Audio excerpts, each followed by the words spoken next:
ilagay sa land bank, walang mag-avail kasi yung mga farmer hindi marunong umutang sa bangko. Sabi ko, ilipat nyo yan sa co-op at sila magpautang. O di nung nilipat sa co-op, di na pautang lahat. Kasi yung co-op, kilala nila yung mga farmer kasi member nila. So, madali silang magpautang. Ang bangko, papipill upan ka ng kakapal-kapal na hindi man marunong mag-fill up yung mga farmer. Hindi na pupunta sa bangko yun, matatakot. So, hindi nila ma-implement. Sabi ko, ibigay mo sa co-op, pautang mo sa co-op. Di nung pinautang sa co-op, di na pamigay sa farmer.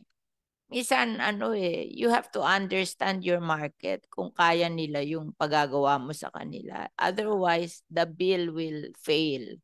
We don't want to write bills that will fail.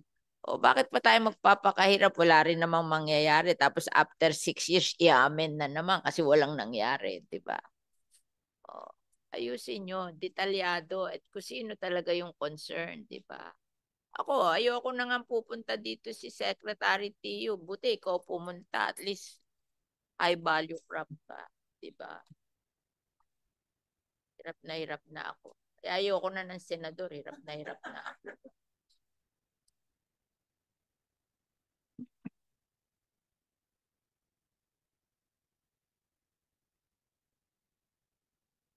Yes.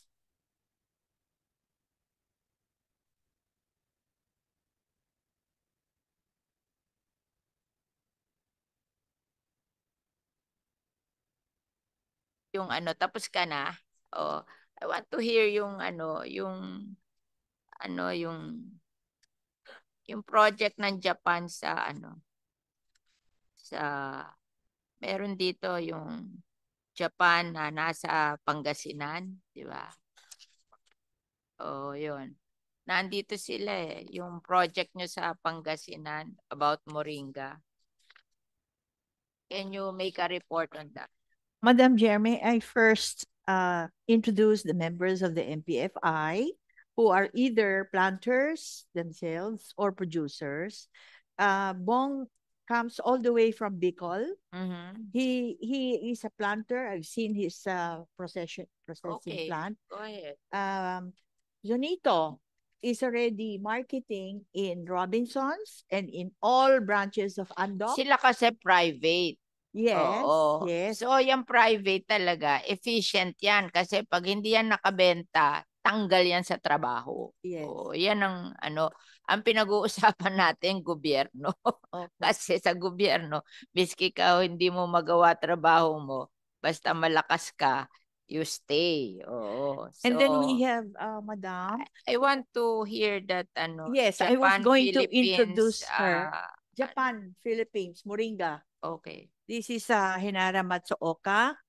And at the end of the table is Moringa and more. All of these are planters. I want to hear the private also, but I'm interested dun sa Japan Yes. Go ahead, what they're doing in you're doing it in Pangasinan. Yes po, Madam Okay. Chair, ngayon sa Can you Pangasinan. describe me the project? The project is not the project, it's a private po, and then together with Yosik din po. Nag-ano kami ngayon, I'm a private, Japan Philippines Malunga is a private company, and then is a Filipino po, Bisaya po. Yes. Ano kasi po to, yung mga ko po, agriculturist before, kumuha ako ng Japanese. So, pinag-aralan namin po ang malunggay, paano ang plantation. Kasi yung po, yung layout ng dati sa Laguna po kami, yung layout ng farm, kailangan ma-layout. Japan. Yes po, it's a private po. I thought it's a grant from Japan. No po, it's a private go ahead. Opo. So, ang ginagawa po is farming and then processing plant din po ng export.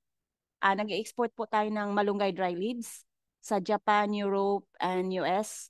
And then the product din po, katulad ng capsule, powder, tea, and moringa seed oil sa US and Japan din po. And then organic certified ng international para magkaroon po tayo ng market po sa bulk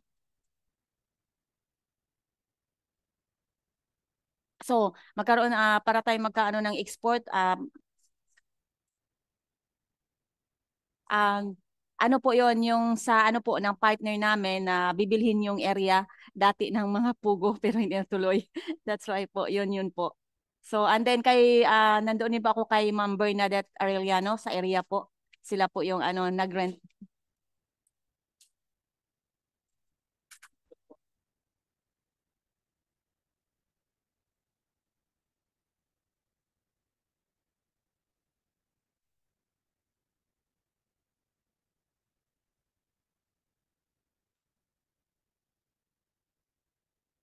Ako po. Yes po, yun yung exporter po ako ng malunggay na organic certified po ng Europe, Japan, and US, and din halal certified din po. So, yun yung namin na meron ako mga organic certified farm po. Before pandemic, meron akong 120 hectares certified organic. And then after pandemic po, nag-down ako ngayon ng 45 hectares certified organic, Luzon, Visayas, Mindanao po. So yun yung mga ina-accredit ng Japan Philippines Malunggay. Kami yung nagbabayad ng certification doon sa farmers. Tapos certified standard po ng organic para ma-export po natin yung dry leaves. So importante po yung quality standard po. So yung kay Sir kanina sa yung sa national standard na pag-export, kailangan po talaga natin yun. Sa local, pwede naman po tayo, lalo na sa feeding program, wala tayong, pero may standard pa rin if ever kung sakaling natin yung standard ng local. Pero pag export yung product, so we need organic and halal certified. So yun yung company ko po. And then, ang dami din pong farmers, na group of farmers na na accredited po namin. Halimbawa, isang group of farmers, merong mga 50 farmers. And then, para magiging standard namin yon, yung isa lang doon ang parang nagiging consolidator. Siya yung may hawak doon sa lahat ng mga covered niya na magiging organic namin. So, yun yung isa na Luzon, Visayas, Mindanao. Before pandemic is 120 hectares. Ngayon is down to 44.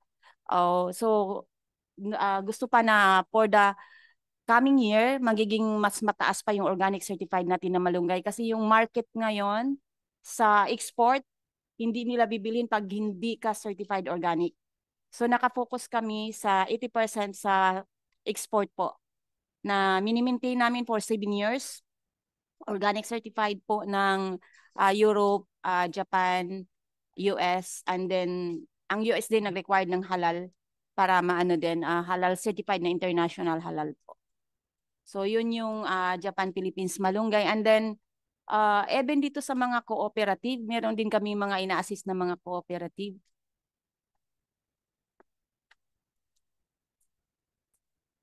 Yun po. Bicol po ako, ma'am. Ma'am, okay lang po ba mayroon akong presentation? Kasi nag-uusap tayo tungkol sa process. Natanong niyo po kanina bakit walang nagtatanim o paano ba ginagawa. Mayroon po akong 2 minutes video na gustong private din po ako. Dati po akong OFW. No po. Part po ako, doon mismo ako nakatira sa farm. Farmer po ako mismo. Ito pwede nating gawin. If you want to help the government, kailangan yung mga private mag-partner kayo sa co-op ng farmers. Sila magsusupply sa inyo, yun ang tutulungan namin. Tapos, kayo ang market. Pero hindi kami pwede na ang tutulungan namin private. Exactly po, kailangan ma'am. ang tutulungan namin form into co-op. Parang ano sila, ano tawag doon? Cooperator po ang tawag natin sa... Ano tawag doon? Hindi. May tawag dyan parang ang contract grower. Contract grower, yes po. Dapat ang contract grower nyo, co-op ng farmer. Yun Sa... ang tutulungan namin to be able to produce yung kailangan nyo. Tapos kayo lang ang magmamarket. Oo, may contract grower kayo. Kasi ang gobyerno hindi allowed tumulong sa private. Yes, ang kaya lang nilang tulungan yung co-op ng farmers. Tapos, yun ang inyong magpo-produce ng product nyo. Tapos, kayo ang magmamarket. Oo. Ganun po, ma'am, yung business model na present namin sa DA Region 5. Actually, nag-organize po sila. Mayroon silang nasa 50 hectares na